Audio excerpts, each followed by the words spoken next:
And we're back. Hey, everybody. Say it with me, son. And we're back. That's right. That's my son. Are you in the Christmas spirit? Yes, Dad. We should probably rehearse this. Are you in the Christmas spirit? Yes, Dad. What are you looking forward to? I'm looking forward to opening up my gifts and celebrating Christmas with my whole family. Oh, that's sweet. Do you have a favorite color? 24 karat gold. I did not expect that. I thought you were going to say like red Christmas gifts or green Christmas gifts. You know, like I'm picturing the packages, like the Christmas present packages. That's cool. I saw you wrapping Christmas presents yesterday. Are you pretty good at it? Pocket party. By the way, if you want to show your support, every little bit helps, and I really mean that. PayPal, go to darrencarter.com. There's a support the show button at darrencarter.com. Support the show using PayPal. If you're more of a Venmo person, you like doing Venmo, it's very easy. At Darren Carter Comic. At Darren Carter Comic on Venmo. PayPal, go to darrencarter.com. Support the show. Every little bit counts. I'm telling you, it means a lot. It means the world. And it keeps this show going. It keeps me motivated, and it buys new equipment, and it just helps. So thank you so much. Now let's get into this special, and back to my my son helping me with the intro. And we're back. Hey, everybody, it's Darren Carter, the party starter, and my son, Austin A. Carter. Ooh, I like that. Austin A. Carter. On YouTube, you may know him as... Us the bass boss. No. That's funny. Us the bass boss. That's right, folks. You get a Christmas special, a Christmas bonus. Everybody wants a Christmas bonus. Everybody wants a Christmas bonus, and I'm giving you one. I usually put the podcasts out, on a Monday or a Tuesday, but today I'm giving you a special Christmas bonus. Do you want a Christmas bonus? Yes! Yes, you're going to get one. Play a little music for us, will you, on your guitar? I like this. He lives on the farm. Yeehaw! Haha! I saw him in his little barn. Yeehaw! He was making his Christmas list to see who's naughty or nice. If you're acting bad, just think twice. Just think twice. He's gonna give all his presents away. Buy presents. Yeah, in his green John Deere sleigh. Hey, he'll try to do all of that before Christmas Day. But right now he is playing outside in the hay. You're funny. In the hay. I spoke to Santa, and he told me that most people don't know a lot about him because they just think he lives in the North Pole. But what they don't know about him is that he didn't even live there at all.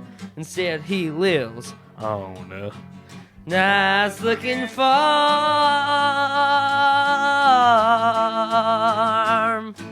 Santa Claus is coming home tonight. Yeehaw! So that he can end the year just right. So long, 2020. So right. He's gonna come home and give you all your presents and gifts.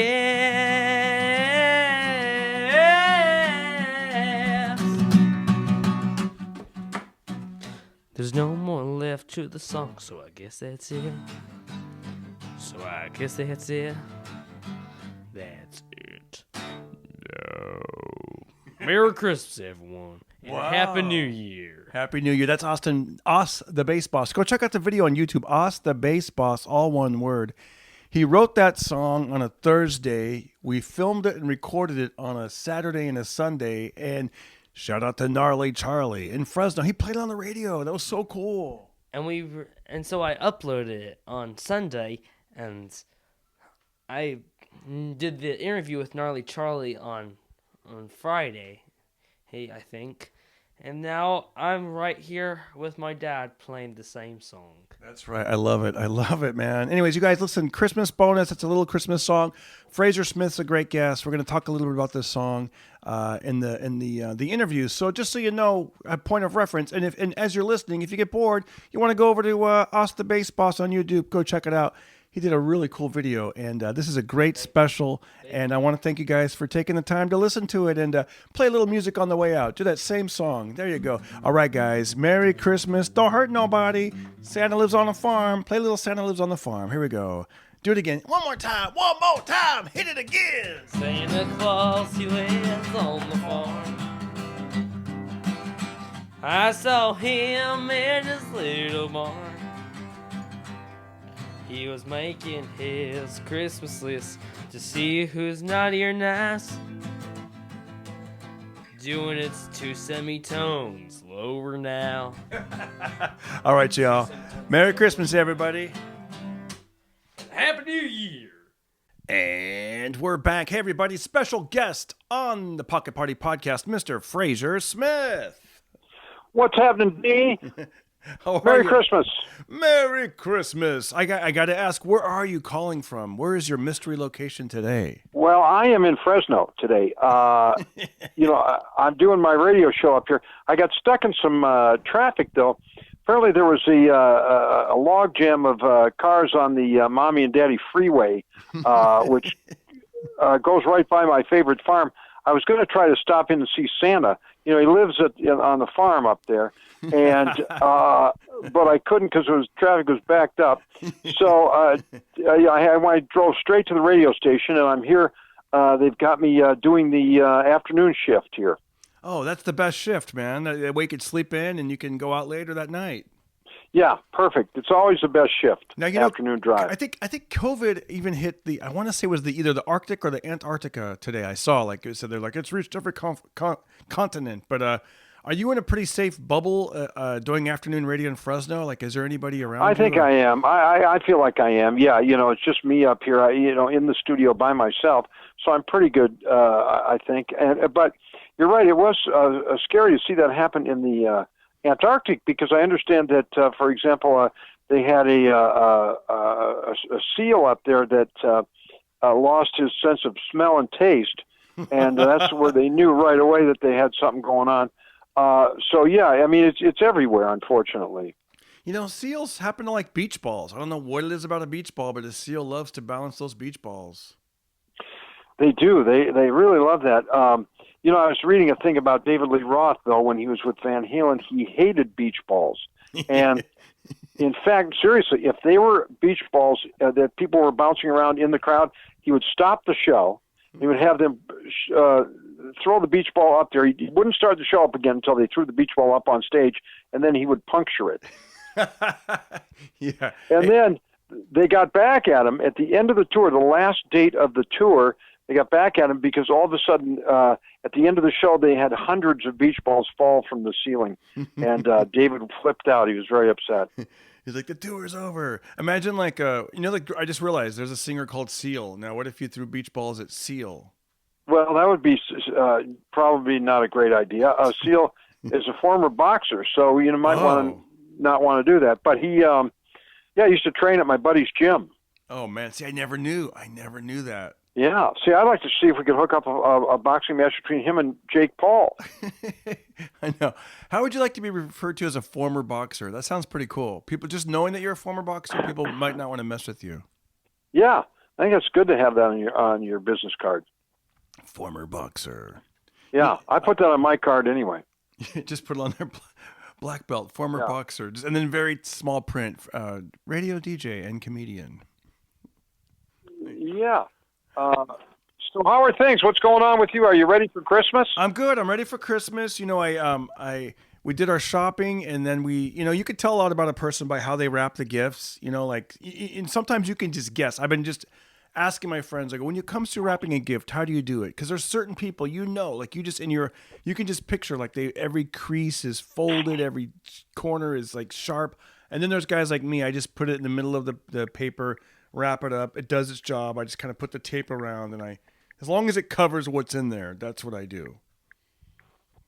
Well, see, there is an art to it, and that's why some people get hired at this time of year just to specifically just wrap gifts.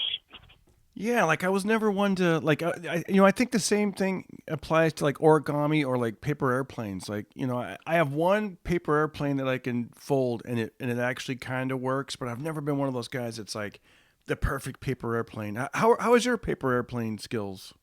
Pretty bad, and Yeah, exactly. mine are barely aerodynamically sound. And I couldn't wrap a gift to save my life. I'm the worst at it. That's what I was thinking. Now, what about this? What about leaving the price tag on a gift? How do you feel when there's a price tag on your gift? Well, I'm usually trying to cheap out, so my thing is probably take that price tag off if you can, because I don't want people to know how little I spent on them. Yeah. Oh, so I see. When you give the gift, you make sure it's off, and then when you receive a gift, Yeah. you kind of want it off also. Yeah, kind of.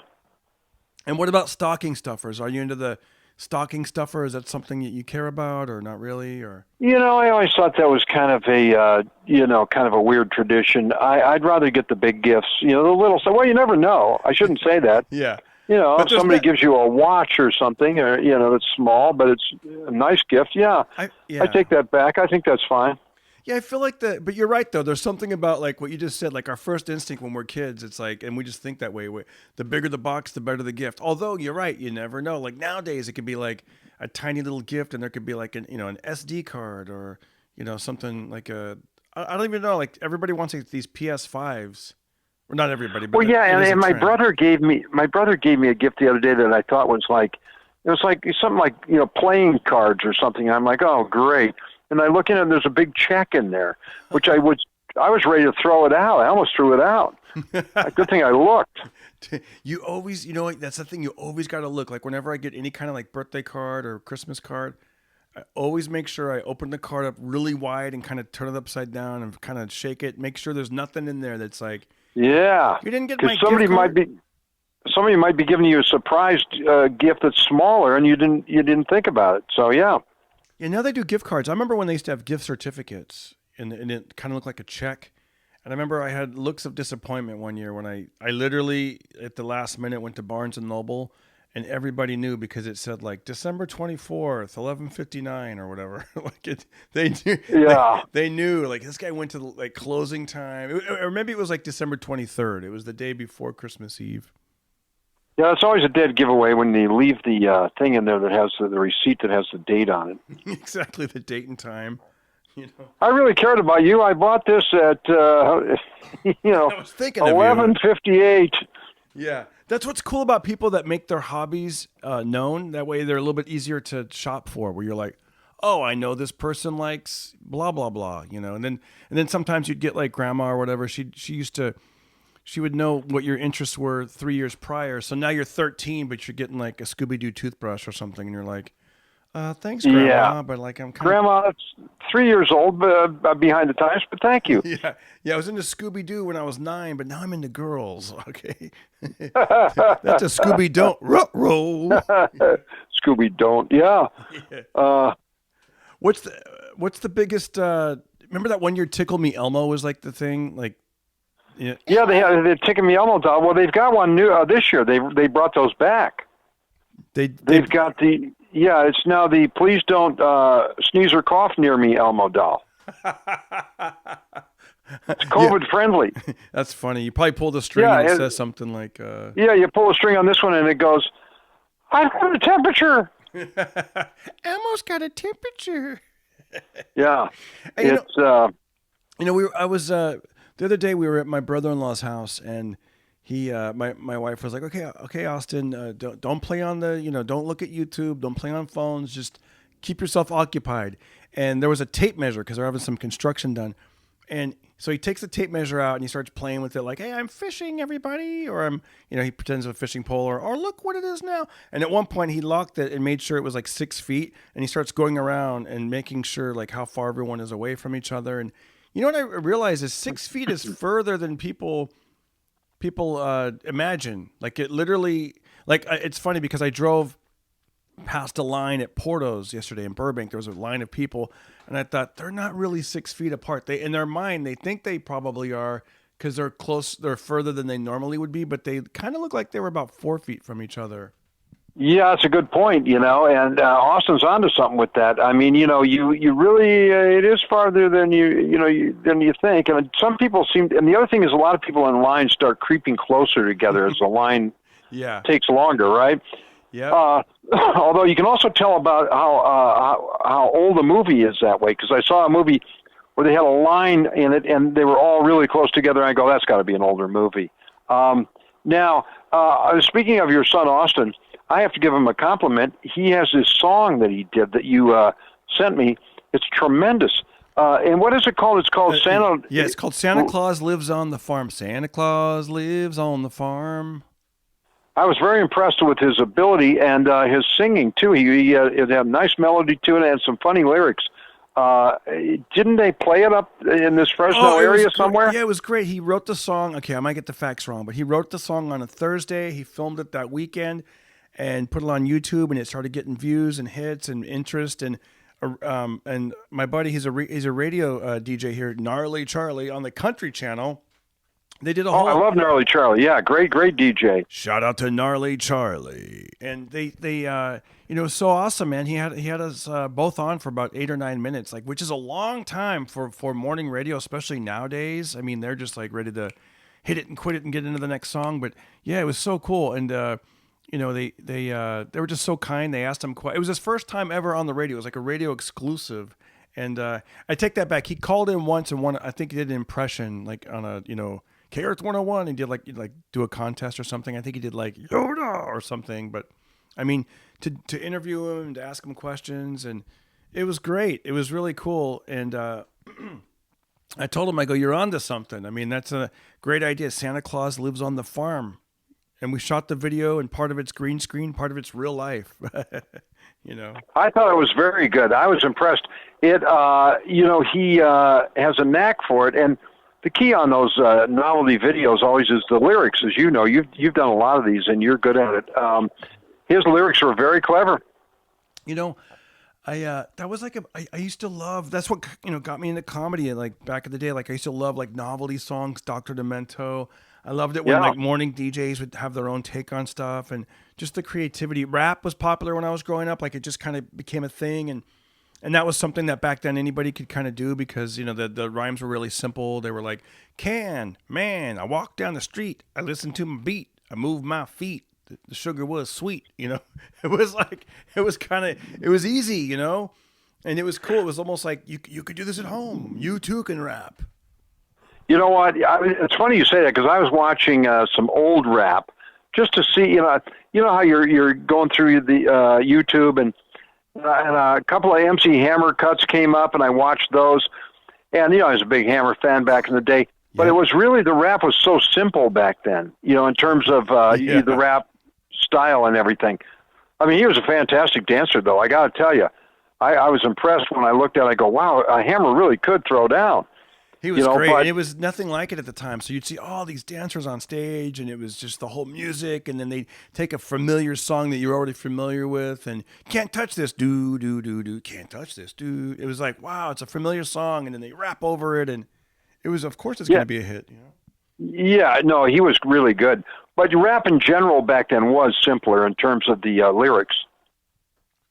Yeah, I even made an anti-bullying rap in the 80s, and I forget how it went. I think it went something. Let me see if I can remember any of it.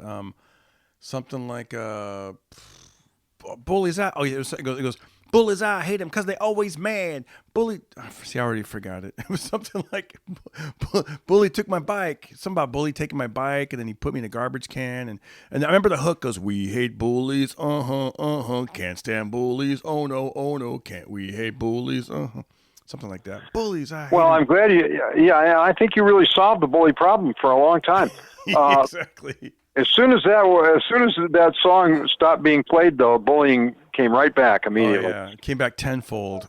Yeah, you probably. Yeah. Well, so you're all set for you got your Christmas presents bought and all that stuff. Did you shop online or did you go to the stores? Stores. Went to the stores and no problems there. Everything was pretty much. Actually, we did a mix. Some stuff was online, some was in stores, and It was nice that it wasn't, because it's funny. I do like malls, and I don't like crowds. So this is perfect for me but there is something about a good mall. Like when I'm on the road, there's something about, that's one of my favorite things to do is like the shows are at night that morning.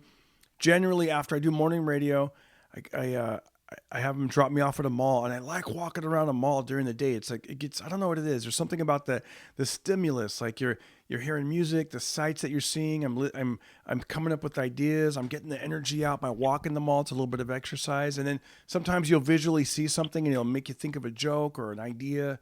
I love walking. And do you like malls? Oh, I do like malls, and now it's better because there's hardly anybody in the malls because you have the limited thing there. You can only have so many people in a store. Yeah. And so I go and And it's funny how, I think malls became, I don't know how long they're going to be around like we know, right? Because, and when did you first start noticing like indoor malls? Did that come out in the 60s? I think it's kind of a relatively new thing, right? I think probably end of the 60s, yeah. One thing I did notice, so they have a show, I don't know if it's called Abandoned or there's a TV show, and they go and they were, the one thing they were doing on this particular episode was checking out some of the big malls around the country that have gone under. Mm. And some really beautiful malls, big malls that are all of a sudden, just abandoned. And it was weird. They were walking through them, and it just seemed kind of spooky. And, I enjoyed watching that show, though, because you see that it's happened in a lot of communities. I guess that's just because of economics. Yeah, that's one thing I don't like. It's kind of sad, right? You go to the mall and you're you see, like there's a mall near Fresno that we go to sometimes, and it's just like you're seeing the gate in front of each store that looks like it's closed, but it's just like permanently closed. And then you're like, oh, there's a mall that's open, or there's a store that's open, and it's the one that you really wouldn't want to go into anyways. You're like, but. Yeah. Now let me ask you this: you're up in the area. You live up kind of where I'm just visiting Fresno to do this radio program, but I know you live sort of in this area now. Did you ever go to Solvang? Oh yeah, and they have the sister city. It's in Kingsburg. It's called Kingsburg, California, and they're like these Swedish cities, and and like in Kingsburg, they have what's called a dollar horse, and it's I guess it's just to keep the tradition. Like when the McDonald's open, they put the dollar horse in front of it to kind of keep that, like, hey, we're playing along. We're doing what you guys say. You want us to, we're a McDonald's, we're a chain, but we're still, we're playing along. We're Swedish. We're like a little Swedish town. Well, yeah, you can get the Swedish quarter pounder. It's a meatball on a bun. Now, listen, let me ask you this. Did you ever get the pea soup in Solvang, because that's their claim to fame? Oh man, I did. I like it. I actually like pea soup, but pea soup to me is something that's really good the first time, and then if you crave it again, the second time it's not as good. Yeah, you really don't have a daily craving for pea soup, I don't think.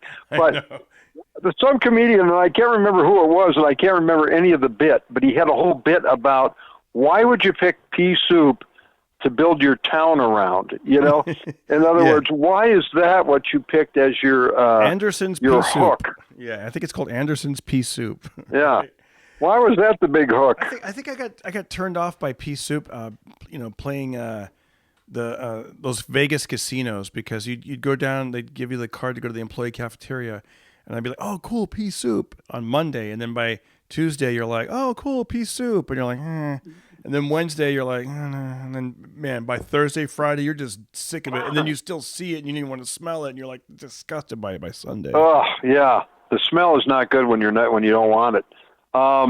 Now, speaking of casinos, we had a great time when we played at the Laugh Factory in Vegas at the Tropicana, and I understand that they've just recently reopened during the COVID. They put a limited amount of people into the showroom, and they've been running shows for about 3 weeks now. Oh, that's so cool. That's so cool. I saw that Rich Little, master impersonator.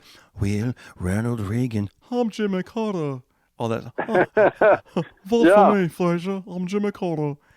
I used to love his impressions. He was the first guy I ever heard like do impressions as a kid, and I was like, wow, he sounds just like the person. And then as you get a little older, you realize like, oh, maybe I can do impressions, and it's so cool. I remember when we played Vegas, I'd go down there a little earlier and watch him, and it was just like the coolest to see like a living legend. Well, he is a legend and a great guy. You know, and he's got quite a resume. He did all the big TV shows and roasts, and was on the Carson show a million times, and really a talented guy. The only thing is, and now his show he does in Vegas is still a great show, but almost everyone he does an impression of is now no longer living. Here's William he Bennett. does like yeah. Does John Wayne and Carson and Ronnie Reagan and everybody he does is no longer with us. Well, this is here. I'll do John. I'll do John Wayne. Well, here's another one for you. What's the difference between Lawrence Welk and a moose? I mean, that's the problem with that whole thing. Is that it's I don't even as you get older, as you get older, especially with presidents, like you get one president's voice down, and then all of a sudden they're out of office, and then you're stuck with the Okay, so nobody can do. Yeah, Bill Clinton was in office for 8 years. I didn't realize I could imitate him till his last year in office. That could have been my thing back in '92, but I didn't realize I could do it until later when I was like, maybe it was a year when he was out of office, because I remember I would be like, that's right, big ups to my boo Hillary, that's my baby's mama. Hillary's got my back, and Monica's got my front. Just dumb jokes like that. Oh, you did a great. What was a bit? You also had a bit about that. Bill Clinton. Sup. Oh yeah, Bill Clinton. I go, he's the kind of president that, after he's out of office, he'll be coming back cruising the White House like those kids remember those losers back in high school? They'd be dry. I go, sup, I'm back, bitch. yeah. But I worked with Denny Johnston, and he would do the John Wayne, and he actually said he liked my John Wayne impression, and he told me that joke. I don't remember. I think it goes something like, "What's the difference between?" How'd it go? Yeah, what's the difference between a moose and Lawrence Welk? And I go, what? And he goes, with Lawrence Welk, the horns are in the rear. Which you got to know who Lawrence Welk is. You got to know Johnny John Wayne. Well, the thing about it is too that his entire act is kind of like we were saying about Rich Little, is all people who are no longer with us. But he does a great job. Well, I shouldn't say that. He does a Bob Dylan impression that's really good, and but all the others are older. He does the John Wayne, and he doesn't care. Like I go, well, what if the crowd is younger and they don't know who John Wayne was? He goes, I don't care. I love doing that impression. I'm doing it. Well, I don't care. I'll do it in front of just me and the feature act. Yeah. I don't care if there's one fella out there. I'll be like, well, Pilgrim. Well, I saw a couple of his. We did a week there at the Laugh Factory. I did a week with Denny too. He's a great comedian. But we did we did some shows where people were just staring at like, who are you doing? He'd be doing John Wayne. They wouldn't know who it was. And then he also does a great thing. He does Blackbird by the Beatles backwards. Oh, wow. Like a dyslexic version of that. And he does a dyslexic version of Bob Dylan's Hey, Mr. Tambourine Man. Hey, Mr. Tambourine, hey, man. So he does it like this. Hey, Tambourine. I never knew who Bob Dylan was until We Are the World came out, like in the 80s. I had no clue. So you didn't know, really? I really did not know. I was 15 years old, or Darren, 16. how could you not know who I was? Exactly. I was just, I knew we are the world, we are the children. And then he was like, we make a day, bright a day. And it was for me and you. Me and you. I got a story about him. Yeah. So I'm from my era. He was the biggest. And he was. For the younger listeners, Bob Dylan is like Megan Thee Stallion. Yeah, he's the Megan Stallion, Megan the Stallion of his era. He's the Cardi, And, Cardi B of Minneapolis. He kind of is, yeah. So I go to see my buddy's band. Al Cooper is his name, and Al Cooper was in a lot of bands. He discovered a lot of bands too. He's a producer, music producer. He discovered Leonard Skinner and a bunch of bands, and he had a band out that was playing out in Malibu at a little bar out in Malibu. So he goes, "Hey man, my band's playing out here. Come on out." So I came out that night. It was kind of a small crowd. It was mostly just family and friends, and I'm at the bar and I'm talking to this guy. And we were talking during the whole set, for, half hour, 40 minutes, something like that. And I didn't recognize who it was. And Al comes walking by. He goes, "Oh, Frazer, I see you met Bob." And then it dawned on me, that's Bob Dylan. Wow. And I've been talking to him for all this time. He never mentioned who he was. I didn't know who he was. He had his baseball hat pulled down really low and sunglasses. And I didn't know it was Bob Dylan.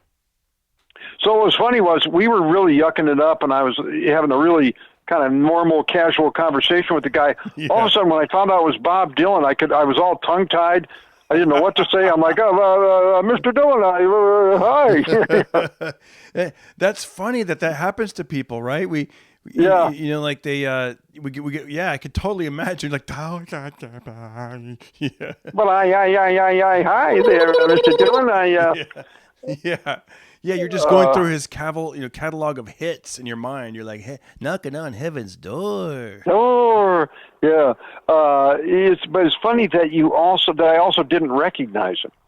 Yeah. I guess some people do a good job of disguising themselves when they're out in public. I saw Kid Rock posted on Instagram. He said one, like a half, the cup is half full moment of what's happening. He goes, and he showed himself with a mask and a baseball cap. He goes, "I can walk around Walmart for hours and not get bothered." Yeah, that's probably true, man. And I bet he's got a lot of fans at Walmart. Oh yeah, Walmart. Yeah, especially out there in Nashville, right? Yeah, it seems like he's kind of the Walmart singer. Have you ever been to Nashville? No, I haven't. I've been to Memphis many times, but never to Nashville. Did you get a chance to take the tour of Graceland? Yes, I took the Graceland tour, and I'm a big Elvis fan, of course, and it was interesting because, first of all, the grounds are awesome. Yeah. They're really, and he had this great. They across the street from the Graceland is his. He's got a big garage where he's got all his vehicles. It's like you could take that to another separate tour, and he had like a. It was like, I don't know how to describe it, kind of like a race car that was a golf cart. Oh, cool. Yeah, and then he had that, and that's what you would drive around the grounds on. It looked like a golf course, kind of. It was big. And then the house itself, though, is not big. It's probably what you would consider a mansion to be back then. But we were in line, and this lady goes, "You call that a mansion?" Oh, gosh. Yeah, and the tour guide was like, "Well, ma'am, back in the day, this was considered to be, and you go in and you see the jungle room, and the big thing there was supposed to be 3 TVs in one room. And they're all on the wall, but now it's just like really low tech, and you're like, wow, really? Okay.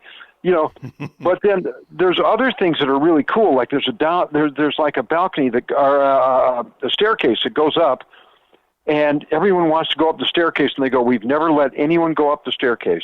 You're not allowed to go up there." Oh yeah, it's like, well, what's up there? What's up there? Well, and then one lady was like, "I bet Elvis is still alive, and he's up there." And then Then we see his gym. We go around and he's got his gym in the back, and it's like an old school version of a home gym, right?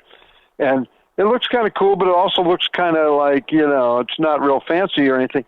And so there was one of these sit-up boards there, and one guy, it's always like E.F. Hutton, too. As soon as the tour director stops for a second, you hear what that person says. Right. So all of a sudden, the stopped, and somebody goes, "Bet you never use that sit-up board." Oh, gosh. Looks like you never used that sit-up board. Oh, I know. Right? And then somebody else, like some jerk, you go to the gravesite, it is in the back, and you go to the gravesite, and he put a thing of French fries on the gravesite. Oh, man. You know, Oh, that's pretty tacky. I got to take the tour back in, I want to say 93. And I remember when they go, and Elvis, with the part where they show you the costumes and the wardrobe, and they're like, and I want to say it was something like, in a size 12 shoe, and you hear some hillbilly goes, I told you he had big feet. I told you. Yeah. Yeah. No way somebody said that on my tour too. They go, no way he'd fit in that leather outfit. Exactly.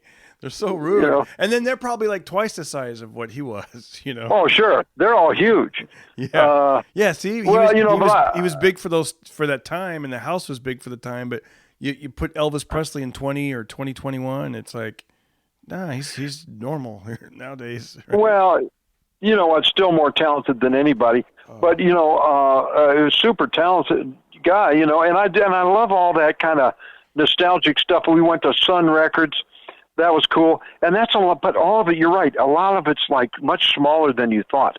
Like Sun Records just looked like a tiny little studio. Same thing, you know, I'm from Detroit, and when you go to the Motown Museum, which is really the old Motown recording studios, they're so small. And you're like, how did they get that big sound out of that tiny little studio? Oh yeah, and you get to hear like the little secrets. I mean, I guess now it's on YouTube and stuff, but at the time when I took that Sun Records tour, they're like, and this is how Johnny Cash got that unique sound, and he would weave like a dollar bill inside the strings up by the top of the neck of the guitar, so it'd go. Yeah, they've got all kinds of little tricks that they would do back then. And the recording engineers knew what they wanted to get the sound they were looking for, and they were able to get it because they used all those tricks. Did you ever have any like rhymes or anything when you first started out in radio? I know they used to do a lot of rhymes, like on your audible bubble, and like that kind of stuff. Did you ever go through that phase or have any little rhymes? I had rhymes that didn't rhyme, and that's what really threw people off. They like, well, that didn't rhyme. Well, yeah, that's what I do. Now, you know, one thing that was interesting to me, though, was those famous older DJs, because when I was at KLSX Radio in Los Angeles, right next to us in the same building, right next to us was KRLA. And KRLA was AM, we were FM, and they had all we were classic rock, and they were, you know, oldies, hit oldies. And they had all the great legendary AM disc jockeys. They had Wolfman Jack, they had Charlie Tuna, they had Huggy Boy, all these, you know, famous LA DJs. And there was one guy called the Real Don Steele. I don't know if you remember him. If you see the latest, what's it called? Once Upon a Time in Hollywood. Yep. Is the latest Tarantino film, and it's a great film. And they have Real Don Steele in the background the whole time because he was huge at that time. He was an AM DJ, and he would, when I worked with him, you couldn't talk to him before the show because he'd be pacing up and down the hallway, talking to himself, getting ready to do the show. I got a sizzle, baby, got a sizzle. He kept saying, I got a sizzle. And he'd get on there and just talk 90 miles an hour. You know, you didn't even know what he was saying. He was just talking so fast. And I loved all those guys, man. And the Wolfman, I met the Wolfman. I got to party with the Wolfman. Oh, that's so cool. Yeah, baby. Phrase, all right, baby. The Wolfman. The Wolfman Jack, right? Wolfman. Yeah. Ow! He looked like a wolf. I mean, he had the goatee. I remember he did the Midnight Special. He was the host of the Midnight Special TV show. Oh. And Wolfman. And he would, he dressed up, all in black, and then he'd have bandoleros and a leather vest and a big old sombrero. He looked the part. Wow.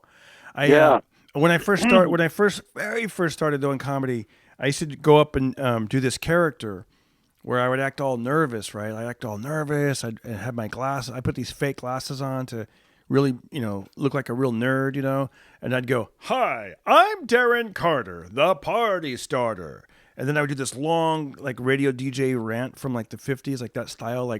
I don't even remember. I remember a little bit of it where I'd go, "Look at who I'm through. Look out, streets, my feet are about to hit you. Bicycle." And I'd say, and I basically just ripped off the local DJ, I just took all those kind of things. And then and then I would do a corny joke, and then the bit for me was to perform that and then basically to break character and be like, just kidding, I'm not really like that. But a lot of times when you're starting, you're playing open mics and bars, and people thought I was really like that, and they would just like, they weren't into it, and they would just kind of like boo or like be turned off. So I learned to drop that character pretty quick.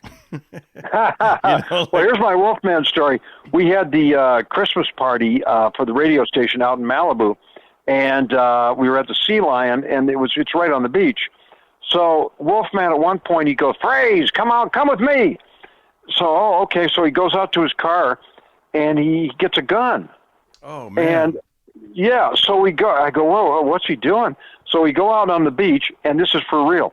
He was howling at the moon and shooting the gun at the moon. Wow. The Wolfman, bam, bam, ooh, Wolfman, and then all of a sudden I hear a cop car. Somebody's called the cops. So we're running down the beach, man, and we're hiding in somebody's carport. And he says, and I'm just scared to death. I'm like, the cops are going to get us. He goes, don't worry, man. You're with the Wolfman. That's hilarious.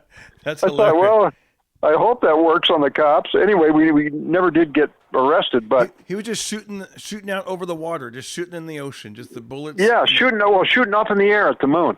Oh my and howling. gosh! Wow, that's crazy. Wolfman. Okay, I got. See those guys, those old DJs, and I recently saw American Graffiti again, which is a great movie. I forgot how really great that movie is.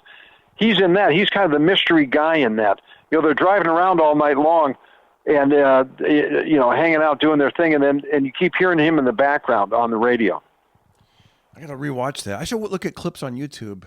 Do you do that? Do you go down the rabbit hole on YouTube and just watch like interesting stuff that you never would be interested in? Next thing you know, you're watching it. Oh yeah, all the time. This morning, all the time. I'll tell you. I'll start with one that I watched, and and then you tell me what you've been watching. I watched, and I don't even want to watch this, but it just popped up in my suggestions. It was a road rage video, and it was basically it was like 3 in a row where it was a motorcyclist who was getting harassed by a motorist, and so they pull over, and whoever the guy driving the car is. Usually is the losing end of it, and the motorcyclist will end up headbutting them while wearing their motorcycle helmet. So I'm watching motorcycle guys with their helmets like headbutt someone, or their buddy will headbutt someone, and then the dispute pretty much ends right there, and then they get in their car and they go. But it's like, how do you practice that? I mean, how does that work? I've never. I wonder if these guys, does it just come natural? Like I'm going to put on a motorcycle helmet and start headbutting people. Like I don't know how. Well, you certainly have an advantage wearing the helmet. Yeah, I guess. Yeah. And what I watch is old comedy clips. Like I'll watch old roasts. I love watching those. The Dean Martin roasts, and those are always great. And the guy who always steals the show is Rickles. Oh, he's so good. Don Rickles. Oh, yeah. He starts ripping into everybody. And then the other one, the other guy that really does good always is Foster Brooks. Foster Brooks is hilarious. He's the guy that his whole act was pretending to be drunk. And the guy in real life never had a drink. But you couldn't tell it from watching him because he does a great drunk. And then I like watching the old Rodney Dangerfield shots on Johnny Carson. Oh, I love those Johnny Carson clips. This week I was watching Don Rickles and Frank Sinatra. Did you see that clip where it's so good? Yep. I love that Frank Sinatra story. He told Johnny Carson. Do you remember that story? I love this story. Sure. He back when Don Rickles, when he was single, he walked over to Frank Sinatra and goes, "Hey Frank, I'm on a date right now. Do you mind doing me a favor? When you get a chance, come on over to the table and just say hello. It'll really impress my date." So he comes over. About 5 minutes later, Frank Sinatra comes over. Hold on, let me ignore this phone call. So 5 minutes later, he comes over. Frank Sinatra does, and he goes, "Don, great to see you." And Don says, "Do you mind, Frank? I'm on a date. Do you mind?" Frank, not now. I'm busy. Yeah. Frank, not now. I'm busy. Then there's the other famous story about, and apparently it was supposed to be true, about Shecky Green. Shecky Green, he says, the comedian, he says, Frank Sinatra saved my life one time.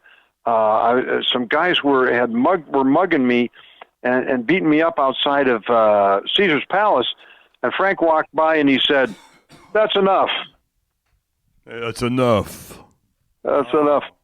Well, apparently Frank really was mad at him. I forget why. He did something that made Frank mad. But that was back in the day when guys were making, I remember I ran into Shecky one time. He was on a contract. He was making $50,000 a week, which, these days isn't even that much. But back then, that was pretty heavy for a comedian. He made 50 G's a week. That's incredible. I heard a story with Frank was on the golf course and his agent or some promoter or somebody had called and they go, hey, they called the clubhouse and they're like, hey, Frank, so-and-so called. They want to offer you $75,000. You tell him I've got $75,000 in my pocket right now. He probably did. Yeah. It's like step it up, Yeah. Well, that's old Blue Eyes, He's so good. I've been listening to him on the, like between, I love Sirius XM when I'm not listening to like FM radio, and I like there's a couple holiday stations that I like to listen to, and Frank comes on. He's so good. Have yourself a merry little Christmas. I can't sing like him, obviously, but yeah, he's one of the best. Yeah. Well, if not the best, and had an amazing career and a lot of ups and downs, and in The Godfather, that whole story about what the horse had and everything, that's based around what happened with Frank. Mm. Yeah, he had been out of the business, and the mob owed him, a favor, and so they got him that part. Wow. They did. Yeah, the producer didn't want to give it to him, and that's basically what that was all about. Wow. I have a couple quick questions, and then we'll let you go. I got some Christmas questions. Okay. Okay, when it comes to candy canes, where do you fall? This year, have you had 0 to 5 or more than 5 or many boxes of candy canes? I'm going to guess. Well, okay, go ahead. Guess. My guess is that you've had between 0 and 5 candy canes. You are right, my friend. Yes. During the COVID era, you don't really go to areas where you have candy canes. Yeah, that's true. Yeah, you're not running around. Yeah, I don't picture you like buying boxes of candy canes for yourself, to have them. No. Yeah. No. So I haven't had any this year. Oh, you've had 0 candy canes. Wow. 0. So you know what? If it wasn't for my wife, I would also be 0. And I haven't quite had a real candy cane. She gets these things. It's like a candy pole. And they look like they're size about maybe like a golf pencil, and they're covered with chocolate, and they are delicious, man. Candy poles. Those sound good. Yeah. I think we get those from like is it called Cost Plus World Market or World? I don't know the name of it. I never know the name of it, but it's like some kind of international market, World Plus World. The International House of Canes. Exactly. They're only open in December. Yeah. And you can get any kind of cane there. Yeah, don't go to like Singapore and put gum on the ground because you. No, that's not the. They'll cane you. Not the cane you want. Not the cane you want. Okay, I got this Christmas trivia game. I haven't gone over these questions with you. I haven't even read some of them. I've only read a couple of the questions, so I'm just gonna see what I'm gonna test your Christmas knowledge. All right. Oh, okay, go for it. Here we go. Okay. Here we go. Who knocked out boxer Hans Stretz on Christmas Day, 1950? Hans Stretch?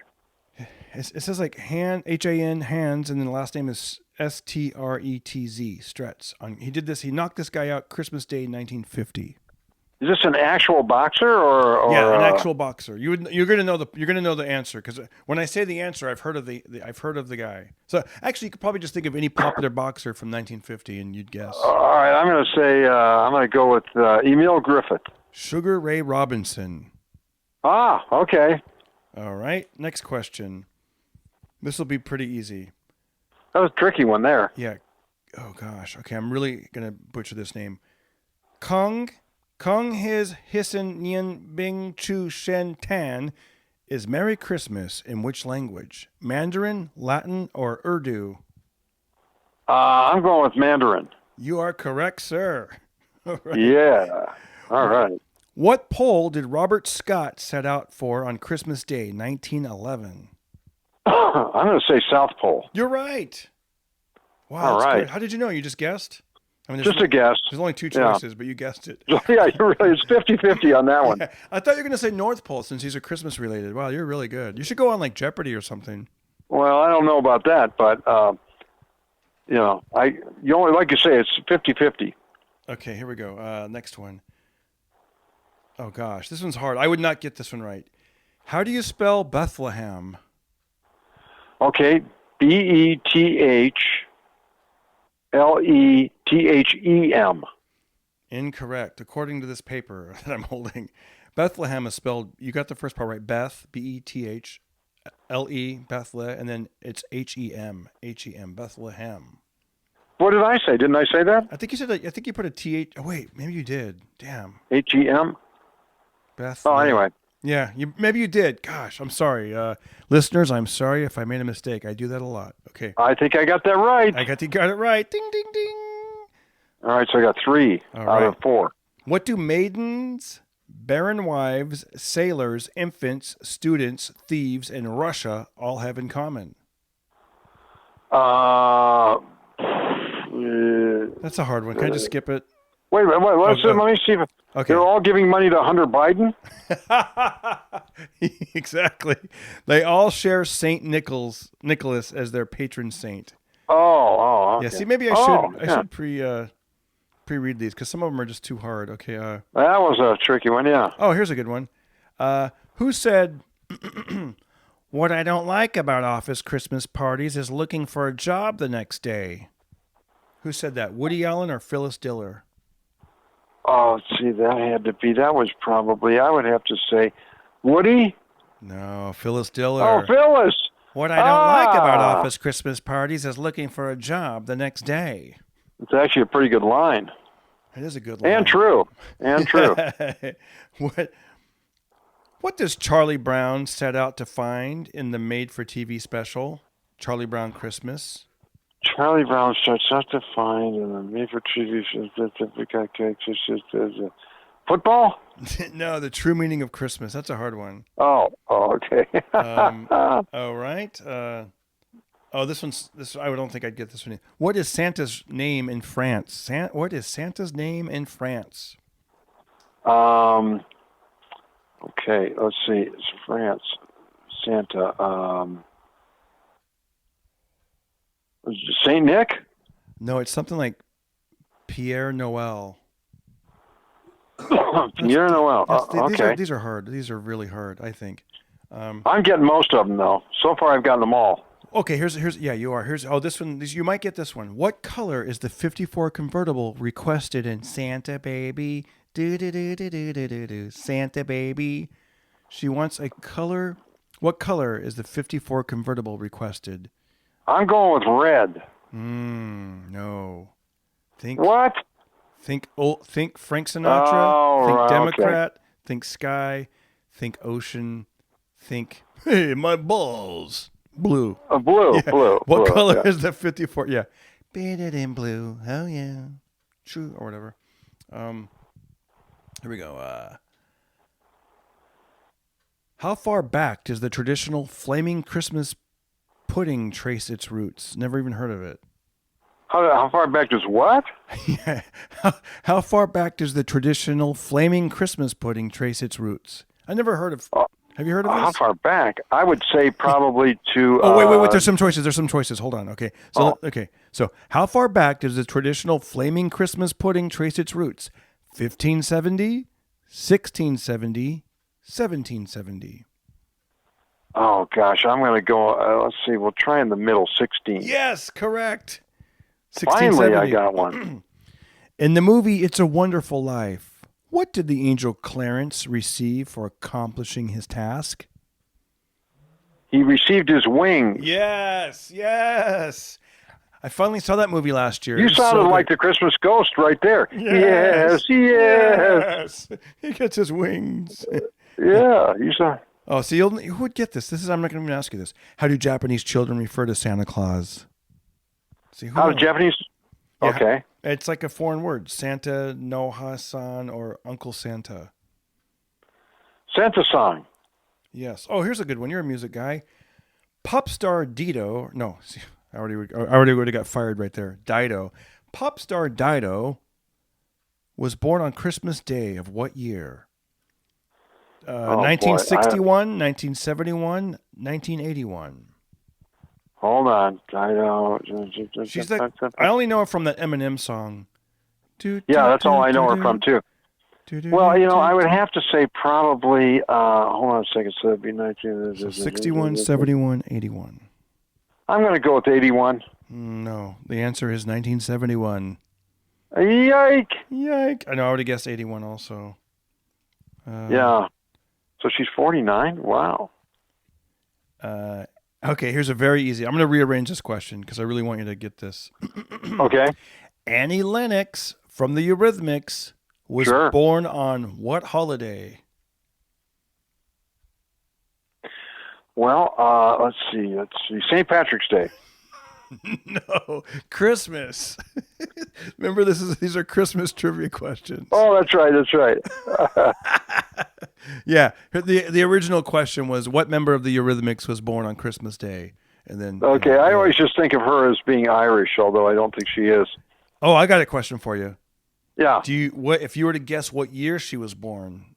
What year do you think? I can make up some numbers, or you can basically try to get. Well, let me see. She's probably. Think you can get within 3 years of her birth? Her birthday? I wonder if she's older than Dido. Probably. Yeah, she's older. Yeah, because I remember her from the 80s when I was in high school in the 80s. Yeah, I'm going to say Sweet dreams 60. are made of these. You and I. Do you want to say 64? Oh wow. Okay, that's a compliment. She was born in 1954. Yike! You're like 10 years off. Oh gosh. What event prevented the lighting of the National Christmas Tree in 1979?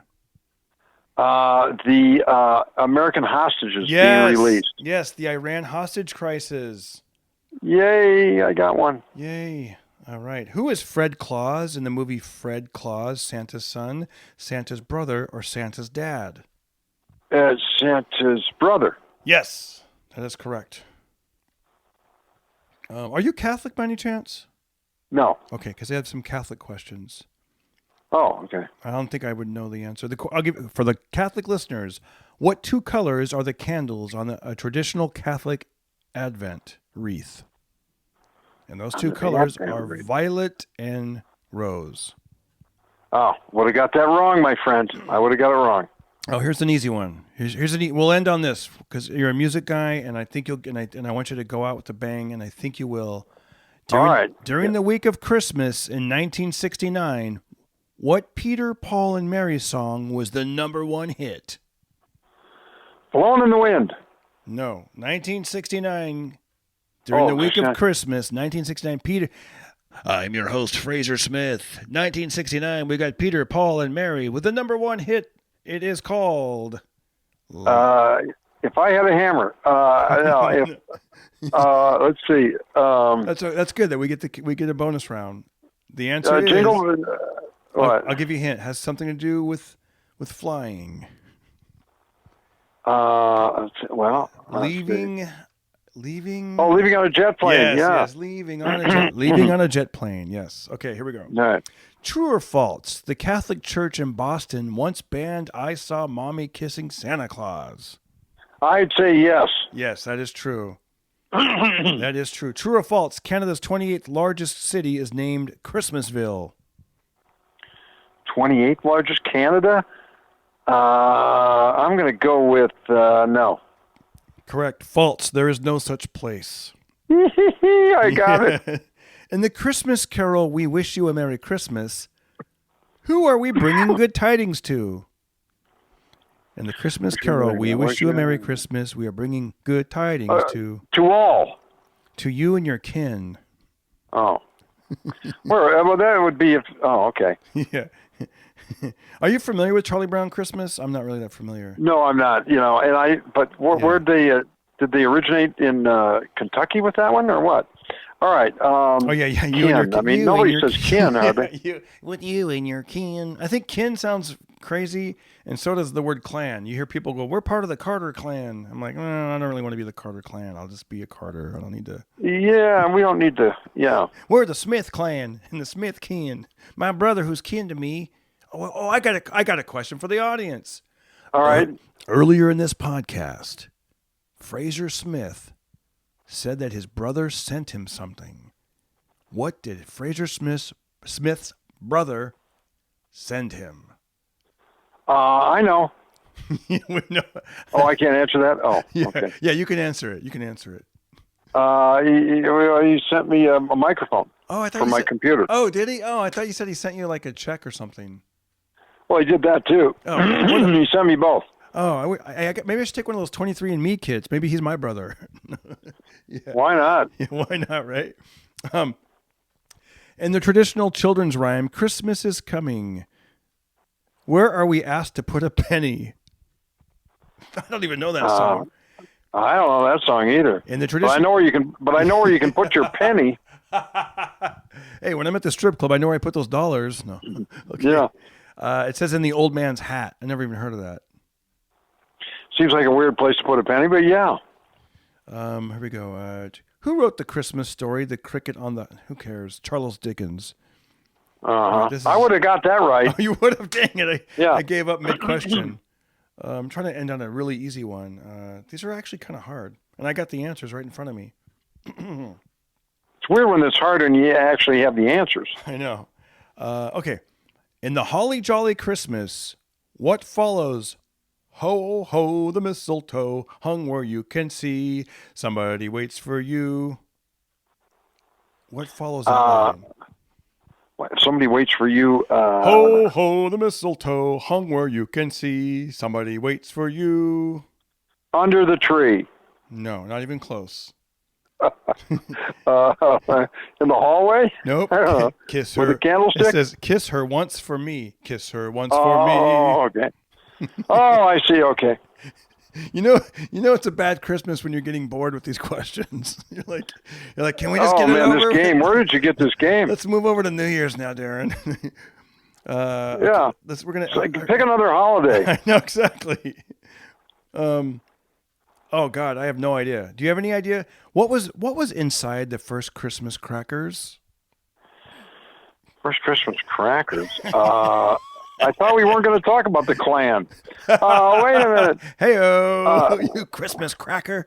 Oh, hey, now that would be an insult. I wouldn't be mine. You know what? Yeah, how would you like to be called a Christmas cracker? That's probably not a good. Yeah. Good. Yeah. All right, I would go with cheese. I don't know, cheese. It says sugared almonds. Maybe these cards were made in another How country. are you going to get that? Who's going to get sugared almonds? Come on. I know. In England, does Santa have a short or long coat? England, short, long coat, Santa. I would have to. Let's just say long. Yes, you win. He has a long. All right, that's it. Yeah, that is it. That is it. All right, baby. Okay, last question. This is the last question. Oh, I thought I ended it on the perfect one. This is even better. All right, go ahead. Go ahead. How old was Jimmy Boyd when he first recorded "I Saw Mommy Kissing Santa Claus"? Do you think he was 13 or not? Jimmy Boyd, no. Damn it, he was 13. I was trying to give you the answer. Oh, shit. Oh, sorry. No, sorry, it's okay. All right. Okay, I'm pushing this thing too long. Okay. I should have ended on the Santa's coat in England. Exactly, long. Oh, Yeah. gosh. Okay, that's enough of those questions. Now it's just like I'm getting bored with these questions. That is it. In closing, thank you for coming on, because this is going to be like a Christmas bonus episode, because people aren't able to gather with their friends and family, and I know that people love you, Frazer, and they like our energy, and anybody listening to this, we thank them for listening. And it's kind of weird, because I was thinking who can I have on for a Christmas special? Who brings the right energy? And also it's a little bit weird when I was thinking hey, let's talk about New Year's and our goals, but none of us really know what's going to happen for the New Year. So we can't really, really make goals unless it's going to be a goal that's okay, I don't need anybody, or I don't need to travel. It's something I can do at home. Do you have any New Year's resolutions for this year? Or? Yes, I would say my resolution would be, let's have a better year next year. Exactly. And it's almost impossible not to. I know. You know what I love, Frazer, is, I was talking to you about, this is a great idea. If you guys can do this, Frazer sometimes will ride on a stationary bike, and you're able just to have a great view of the outdoors, but not, have to deal with like traffic or getting hit by a car or bumping into people. Like that's... Well, I did almost get hit by a car on my deck the other day, though. Yeah. Still not sure. This guy took a shortcut and apparently just cut right across my deck. But you're right. I'd prefer just to be out there by myself, especially with the COVID thing going down. You know what? It's funny. As a joke, I was thinking. I put this out online the other day. I said, you know what? I just make a goof of the vaccine. I'm like, hey guys, I'm thinking about selling the vaccine at my comedy shows at the merch table. Why not? Why not? It'd be right? a big seller. Exactly. Yeah. I'm like, yeah. All I want for Christmas is a vaccine shot. Exactly. I'll get everybody involved on the show. The feature act can make sure it's in dry ice. The opener, Yeah. The opener can administer the shots, and if there's any guest sets at the end of their guest set, they can volunteer to get vaccinated, just to instill confidence in the audience. Well, and, to do a callback, you said earlier that the COVID now had reached the Antarctica. Well, the bad news is, so is the vaccine, and it's already stored at below zero up there. So I know the virus better watch out, man. That's right. That's right. I left Burbank the other day and I drove to Fresno, and it was a trip because in Burbank it was 81 degrees, and when I got here it was 44. It's crazy that we're in the same state, but literally like a little over 3 hours away. And the wind started blowing here, and then at night it gets foggy. It's man. So right now I'm looking at fog on a farm, and maybe Santa Claus is out there somewhere. Well, let's hope he has a good navigation system. Yeah. And what's it look like where you're at? Is it sunny? No, it's kind of overcast where I am, too. No fog, really, but a little bit overcast. And that's good at Christmas, don't you think? It is. You want a little bit of a Christmas vibe, A little bit. It's supposed to snow tonight here. I don't know if that's going to happen, but that's what I saw on the news. Maybe it's just Beverly Hills, and maybe it's a different kind of snow. Well, I think you could be right about that. Yeah, don't do no Wolfman Jack impressions and try to shoot the moon. Yeah. Put that gun down. Yeah. All right.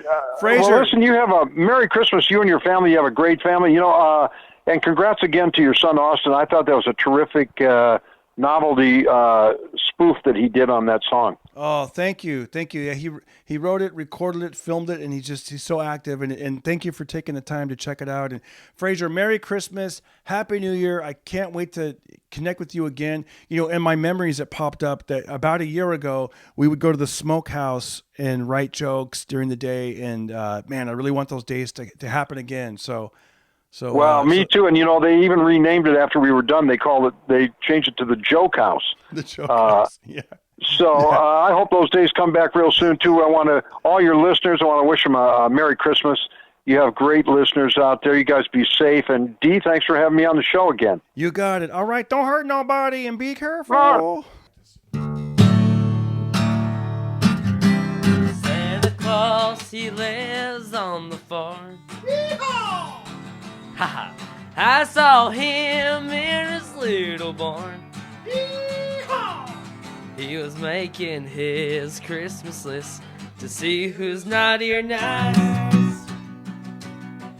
If you're acting bad, just think twice. Just think twice. He's gonna give all his presents away. Buy presents. Yeah. In his green John Deere sleigh. Hey, he'll try to do all of that before Christmas Day. But right now he is playing outside in the hay. You're funny. In the hay. I spoke to Santa, and he told me that most people don't know a lot about him because they just think he lives in the North Pole. But what they don't know about him is that he didn't even live there at all. Instead, he lives on a nice looking farm.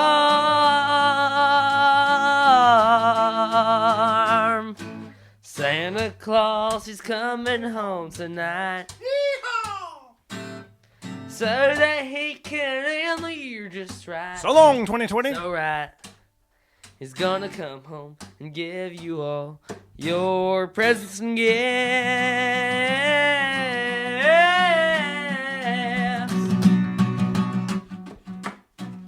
There's no more left to the song, so I guess that's it.